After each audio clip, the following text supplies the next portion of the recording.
Right, now let's get to our final guest for the day. And Wilderlands is a platform which allows individuals to purchase their own square metre of high value conservation land and protect it in what is being called a biological diversity unit. To tell us more about it and how it works, I'm joined by the Wilderlands CEO, Ash Knopp. Ash, great to have you on the show. I think I've seen similar ideas to this before, but you've certainly taken the friction out of it. Tell us a little bit more about the Wilderlands business. Yeah, thanks, Simon. It's great to be with you. So we've just launched the Wilderlands.co platform, which, as you mentioned, enables individuals and companies to protect nature today on a square metre at a time. So tell us a little bit about how this idea came together. Were you guys sort of sitting around looking at a nice piece of wild wilderness and going, hey, how can we preserve this rather than seeing it buried? Well, I guess there's a couple of strings to that. One is we know that we are facing an avalanche of extinction, and the UN and the Australian government have recently stated that we must protect 30% of nature by 2030 or face dire consequences. So we've got this broader global goal.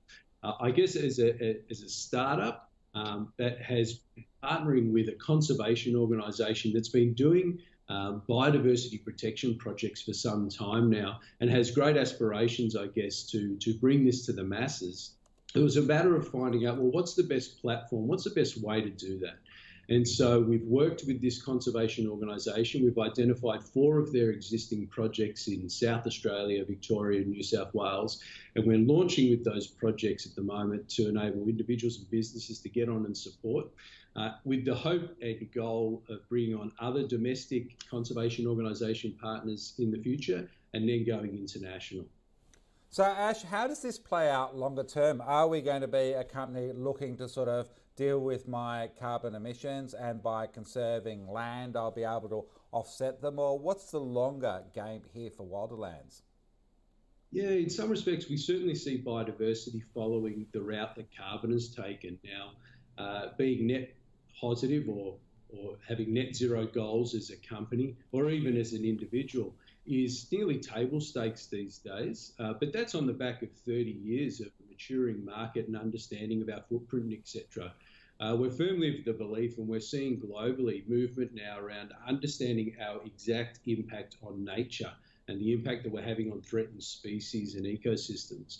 And so we do believe that there is a groundswell, and it's starting and it's coming fast, that this biodiversity market is going to follow the path of the carbon market. I guess one thing to note too is the critical element of what we're doing here is it's a voluntary biodiversity unit. It isn't about offsetting damage. There are existing markets for biodiversity offsets, of course. This is about voluntary. It's about net gains for nature.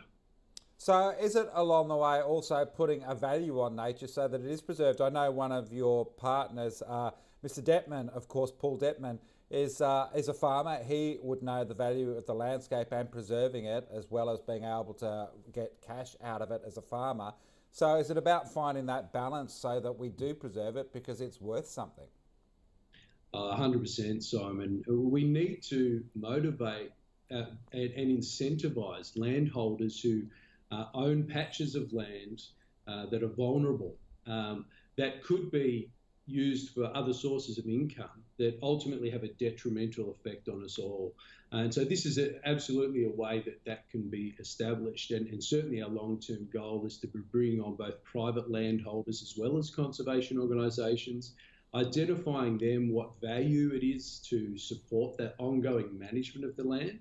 The units represent protection in perpetuity and 20 years of active land management that's paid out annually, raised through the selling of these biological diversity units.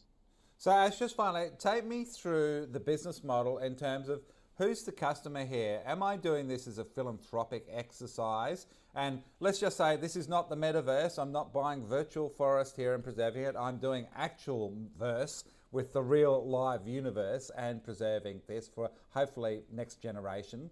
But then there is the other side of it in terms of the landowner. How does it all come together? Yeah, wonderful. Well, we work with conservation organisations, landholders, and government and ecologists to create this unit. And effectively, we believe that there are kind of three markets, so to speak. One is the individual or household that want to do the right thing and they want to learn about the species that they're supporting and follow the progress of projects through our Wilderlands platform. There's, of course, businesses who want to not just do good, but be seen doing good. And we believe very strongly that partnership opportunities there, and we're already getting some fantastic inquiries around that. And then, of course, there's distributors in the green and carbon markets that we believe products like ours are going to be coming thick and fast. And so it's great to be at the forefront of that.